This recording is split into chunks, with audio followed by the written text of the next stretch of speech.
শিশুদের মাথা ব্যথা প্রায়ই বাবা মায়ের মাথা ব্যথার কারণ হয়ে দাঁড়ায়। কারণ হচ্ছিল বাবা মারা এই শিশুদের মাথা ব্যথা নিয়ে খুবই চিন্তা করেন। আসলে কি এটা চিন্তা করার বিষয়, নাকি বাবা মারা অনর্থক সে চিন্তাটা করেন? বাচ্চাদের যে প্রকাশভঙ্গি বা প্রকাশ, সেটা বয়স ভিত্তিতে বিভিন্ন রকম হয়। একদম ছোট বাচ্চারা, তারা তো আর মাথা ব্যথার কথা প্রকাশ করতে পারে না, কিন্তু তাদের বিভিন্ন লক্ষণে ওরা বলে ওদের মাথা ব্যথাটা হচ্ছে। অথবা যদি একটু বড় বাচ্চা হয়ে থাকে তাহলে তারা কিন্তু বলতে পারে যে মাথায় ব্যথা হচ্ছে বা মাথার পিছনে ব্যথা হচ্ছে।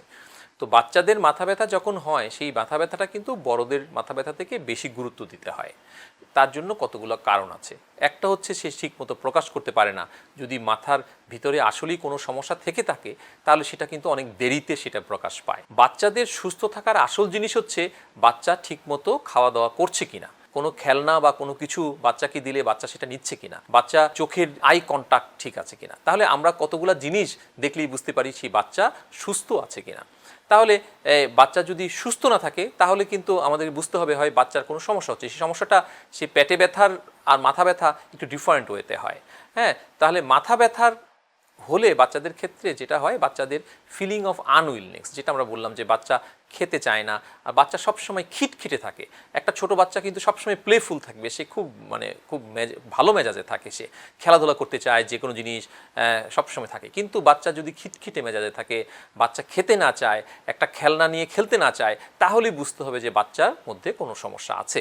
বাচ্চাদের যেটা হচ্ছে, অনেক সময় বাচ্চারা মুখে বলতে না পারলেও বাচ্চা মাথার পিছন দিকটা বা মাথার মধ্যে সে দেখায়, এবং সে প্রায় ক্ষেত্রে মাথাটা অনেক সময় কিছুর সাথে সে ধাক্কা দেয়, দেয়ালের সাথে অনেক সময় মাথা ব্যথা সে এইভাবে কমানোর চেষ্টা করে, বা শুয়ে আছে, বিছানায় শুয়ে আছে, মাথাটাকে সে বিছানার মধ্যে সে বাড়ি দেওয়ার চেষ্টা করে।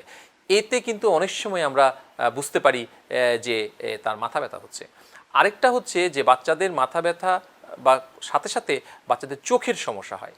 এই চোখের দৃষ্টি যে কমে যেতে থাকে, এই বাচ্চা কোনোভাবে সেটা প্রকাশ করতে পারে না। সেটা বাবা মারা অনেক দেরিতে এসে সেটা খেয়াল করেন, এবং কোনো কিছু দূরের জিনিস দেখছে কিনা এগুলো অনেক সময় বোঝা যায় না। তাহলে সেটা ক্ষেত্রে বাচ্চার ছোট ছোট খেলনা বাচ্চার সামনে দিলে অনেক সময় দেখা যাচ্ছে যে বাচ্চা সেটা নিতে পারছে না, তখন বোঝা যায় যে বাচ্চা সেটা চোখে দেখছে না। অনেক ক্ষেত্রে বাচ্চাদের মাথাটা বড় হয়ে যায়, নর্মাল যে মাথার সাইজ থাকে তার থেকে বড় হয়ে যায়, এবং দেখা যাচ্ছে বাচ্চার চোখের উপরের দিকে উঠে যাচ্ছে।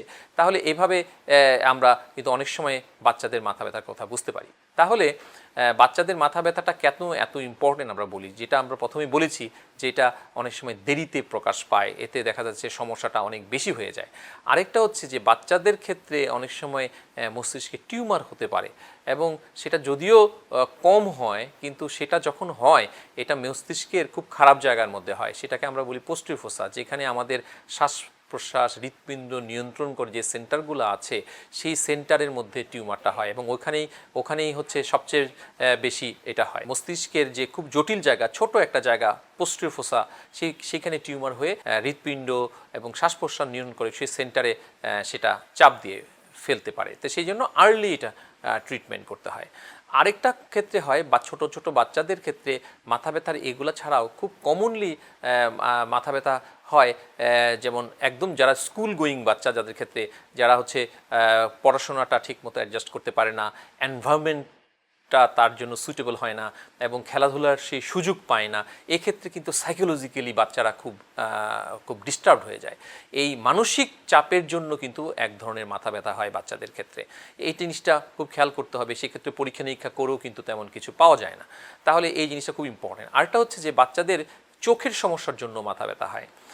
বাচ্চারা যদি ক্লাসে বা স্কুল গোয়িং বাচ্চা যারা আছে, তারা যদি দূরে ব্ল্যাকবোর্ড বা ওখানে প্রজেক্টর বা ওখানে ভালো করে না দেখে, দেখা যাবে যে সেই চোখের ইররের জন্য মাথা ব্যথা হয়।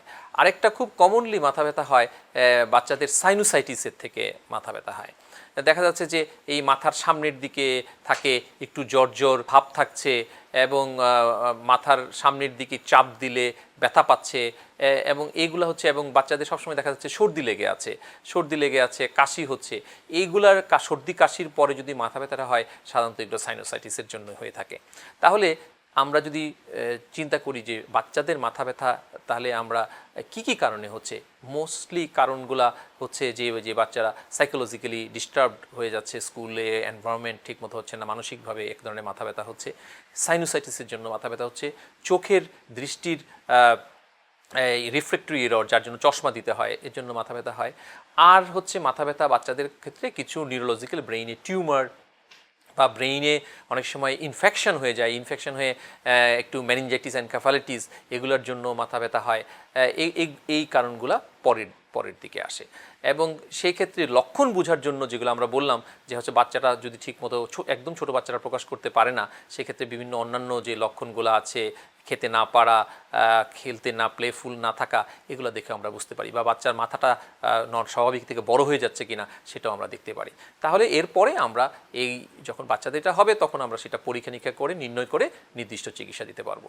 তবে আমি আশ্বস্ত করতে চাই যে এগুলা যদি আর্লি চিকিৎসা করা হয়, চিকিৎসার মাধ্যমে ভালোই হয়। আর বাকি যেগুলো আছে এগুলা সাইনোসাইটিস, চোখের সমস্যা, এগুলো খুবই সামান্য জিনিস, বা সাইকোলজিক্যাল ইম্পেয়ারমেন্ট, তাকে কাউন্সেলিং করে এগুলো খুব সহজেই এগুলো দূর করা যায়।